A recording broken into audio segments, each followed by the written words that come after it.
성경이 말씀하시는 천년왕국, 여러분의 구독, 좋아요, 알림, 댓글은 큰 힘이 됩니다.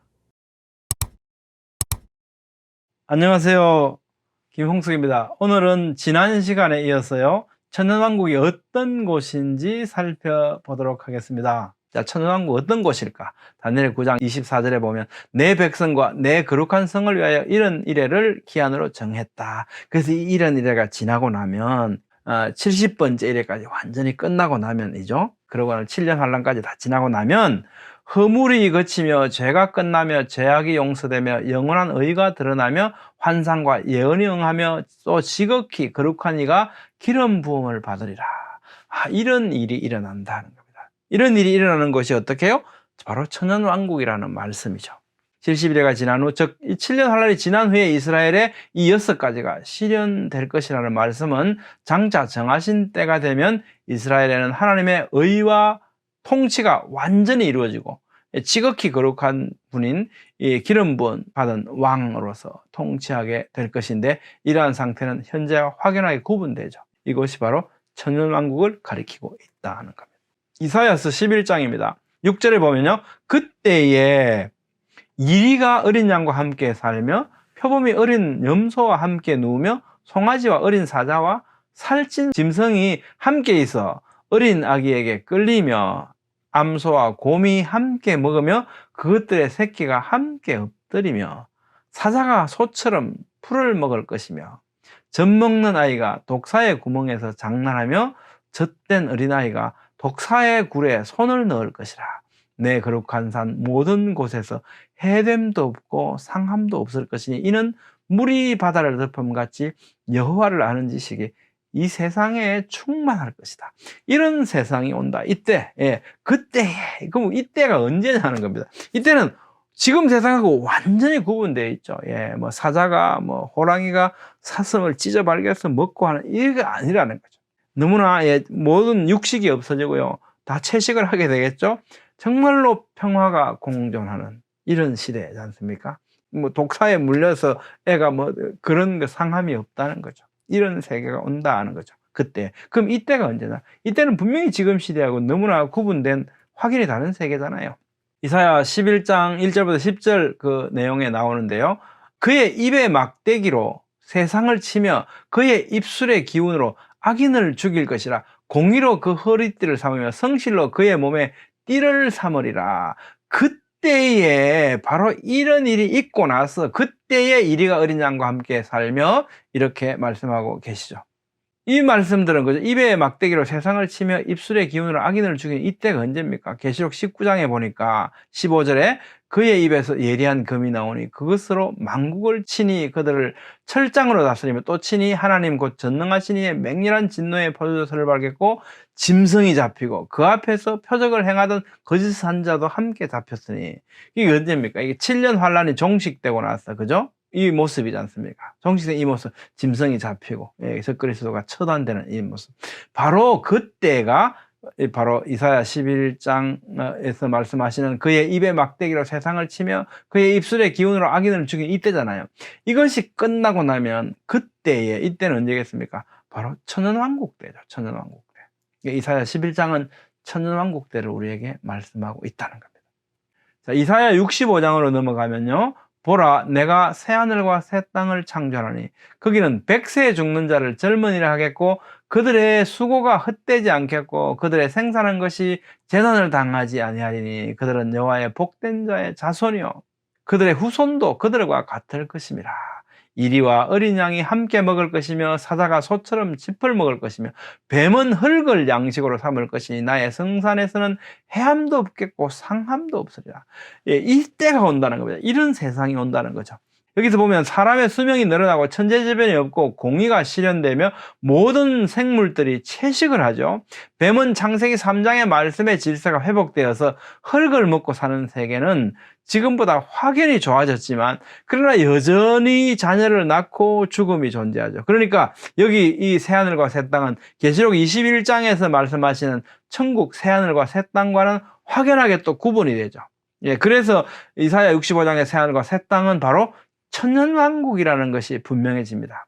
이런 곳, 완전한 천국이 도래하기 전 과도기적인 이런 세계가 바로 천년왕국의 모습인 것 같습니다. 그리스도께서 지상으로 재림하셔서 예루살렘을 중심으로 천년왕국을 수립하신다는 것을 전제로 성경을 살펴보면요, 이 천년왕국 때 성취될 말씀들을 여러 곳에서 발견할 수 있게 됩니다. 자, 예레미야서 31장으로 한번 가볼게요. 여호와의 말씀이니라. 보라, 날이 이르리니 내가 이스라엘 집과 유다 집에 새 언약을 맺으리라. 이 언약은 내가 그들의 조상들의 손을 잡고 애굽 땅에서 인도하여 내던 날에 맺은 것과 같이 아니할 것은 내가 그들의 남편이 되었어도 그들이 내 언약을 깨뜨렸음이라. 여호와의 말씀이니라. 그러나 그날 후에 내가 이스라엘 집과 맺을 언약은 이러하니, 이 새 언약이죠. 곧 내가 나의 법을 그들의 속에 두며 그들의 마음에 기록하여 나는 그들의 하나님이 되고 그들은 내 백성이 될 것이라. 여호와의 말씀이니라. 예, 본문에 따르면 이스라엘은요, 각별한 하나님의 경륜이 분명히 있는 것 같죠. 다니엘 9장 24절에서 약속하신 7년 환란 후에 이스라엘에 성취될 6가지 약속이 어떻게 이루어지게 될지를 알게 해줍니다. 이것은 천년왕국 때 이스라엘의 모습이 될 것입니다. 그냥 강권적으로, 그죠? 내가 나의 법을 그들 속에 두며 그들의 마음에 기록해서 나는 그들의 하나님이 되고 그들은 내 백성이 될 것이라 그랬지 않습니까? 출애굽 때 이렇게 했는데 결국은 그 하나님을 불신하게 되는 이런 모습들을 하나님께서 보시고, 아, 이거 아니다 라고 하시면서 이렇게 안 하고 너희들을 이렇게 새 영을 부어주시겠다는 말씀이죠. 다니엘서 2장 36절부터 45절 내용 중에요, 44절에 보면 이 여러 왕들의 시대에 하늘의 하나님이 한 나라를 세우시리니 이것은 영원히 망하지도 아니할 것이요 도리어 이 모든 나라를 쳐서 멸망시키고 영원히 설 것이라. 손대지 아니한 돌이 산에서 나와서 쇠와 놋과 진흙과 은과 금을 부서뜨린 것을 왕께서 보신 것은 크신 하나님의 장래의 일을 왕께 알게 하신 것이라. 이 꿈은 참되고 이 해석은 확실합니다. 이 천년왕국은 바로 이 여러 왕들의 시대, 즉 이 땅의 역사 속에 하나님께서 세우실 한 나라이죠. 손대지 아니한 돌이신 그리스도께서 이 땅에 재림하셔서 불신의 세계를 심판하시고 이 땅에 천년왕국을 세우실 것인데, 그래서 그 나라는 결코 망하지 않고 영원히 설 나라가 되는 거죠. 다니엘 7장에서도요, 나라와 권세와 온 천하 나라들의 위세가 지극히 높으신 이의 거룩한 백성에게 붙임 바 될 것이다. 그의 나라는 영원한 나라다. 천년왕국은 그리스도께서 지상으로 재림하셔서 적 그리스도를 심판하시고 이 땅에 세우실 그리스도의 나라이며 영원한 나라이며, 나라와 권세와 온 천하 나라들의 위세가 누구에게? 성도들에게 주어질 것이죠. 그 위세가 높으신 이의 거룩한 백성, 성도들에게 붙임 바 된다는 겁니다. 이때가 언제입니까? 천년왕국 때죠. 아모스 9장입니다. 그날에 내가 다윗의 무너진 장막을 일으키고 내가 그들의 땅에 심으리니 그들이 내가 준 땅에서 다시는 뽑히지 아니하리라. 내 하나님 여호와의 말씀이니라. 다시는 뽑히지 않는 이 영원한 약속은, 천년왕국은 이스라엘에 세워지겠죠. 그리고 이스라엘 가운데 참 믿음을 가진 택하신 자들을 이스라엘에 살게 하시되 다시는 쫓겨나지 않는 이 나라는 바로 천년왕국입니다. 스가랴 8장, 많은 백성과 강대한 나라들이 예루살렘으로 와서 만군의 여호와를 찾고 여호와께 은혜를 구하리라. 이런 날이 온다. 이런 날이 언제겠습니까? 많은 백성들이, 많은 강대한 나라들이 다 예루살렘으로 몰려와서 만군의 여호와를 찾고 여호와께 은혜를 구하리라. 천년왕국 되죠. 스가랴 14장, 사람이 그 가운데 살며 다시는 저주가 있지 아니하리니 예루살렘이 평안히 서리로다. 땅에 있는 족속들 중에 그 왕 만군의 여호와께 경배하러 예루살렘에 올라오지 않은 자들에게는 비를 내리지 아니할 것인즉 그날에는 말방울에까지 여호와께 성결이라 기록될 것이라. 천년왕국은 이스라엘에 세워지며 그곳에는 다시는 저주가 없고 평안하며 하나님께서 예루살렘에서 만국을 통치하시고 경배 받으시고 모두가 하나님을 경배하며 모든 것이 하나님께 성별된 나라가 되는 그때가 바로 천년왕국입니다. 누가복음 1장에서도요, 그가 큰 자가 되고 지극히 높으신 이의 아들이라 일컬어질 것이요 주 하나님께서 그 조상 다윗의 왕위를 그에게 주시리니 영원히 야고보의 집을 왕으로 다스릴 것이며 그 나라가 무궁하리라. 물론 영적으로 해석할 수도 있겠지만요, 실제로 천년왕국 때 어떻습니까? 이 말씀이 문자적으로 이루어지겠죠. 사도행전 1장 3절에서 6절 말씀에도 보면요. 그가 고난받으신 후에 또한 그들에게 확실한 많은 증거로 친히 살아계심을 나타내사 40일 동안 그들에게 보이시며 하나님 나라의 일을 말씀하시죠. 예, 구원하신 후에 말씀하십니다. 그죠? 그러면 이제 사도와 함께 모이사 그들에게 분부하여 이르시되 예루살렘을 떠나지 말고 내게서 들은 바 아버지께 약속하신 걸 기다리라. 이렇게 말씀하시니까 그들이 모였을 때 예수님께 여쭈어 뭐라고 하냐면 주께서 이스라엘 나라를 회복하심이 이때입니까? 하고 묻는단 말이죠. 그러니까 예수님께서 때와 시기는 아버지께서 자기의 권한에 두셨으니 너희가 알 바가 아니다. 이 말씀 속에는 어떻게 해요? 그 때는, 때는 너희가 알 바가 아니지만 어떻게 해요? 이스라엘 나라를 회복하심이 이때입니까? 그래, 이스라엘 나라는 회복된다. 그러나 그 때는 너희 알 바 아니다. 이런 말씀을 하시는 거죠.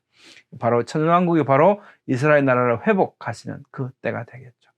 로마서 11장 말씀. 형제들아 너희가 스스로 지혜했다면서 이 신비를 너희가 모르기를 내가 원하지 않으니 이 신비는 이방인의 충만한 수가 들어오기까지 이스라엘에 들어는 우둔하게 된 것이라. 그리하여 온 이스라엘이 구원을 받으리라. 기록된 바 구원자가 시온에서 오사 야곱에게서 경건하지 아니한 것들 돌이키시겠고 내가 그들의 죄를 없이 할 때에 그들에게 이루어질 내 언약이 이것이라 함과 같으니라.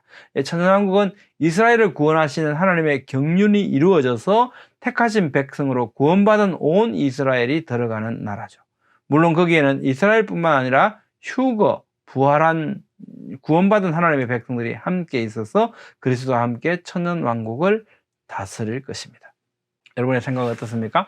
오늘은 천년왕국에 대해서 첫 번째 시간으로 천년왕국이라는 표현의 근거가 되는 말씀도 살펴봤고요. 천년왕국이 어떤 곳인지를 살펴봤습니다. 다음 시간에는요, 천년왕국에서 무슨 일이 있을지를 살펴보도록 하겠습니다. 감사합니다.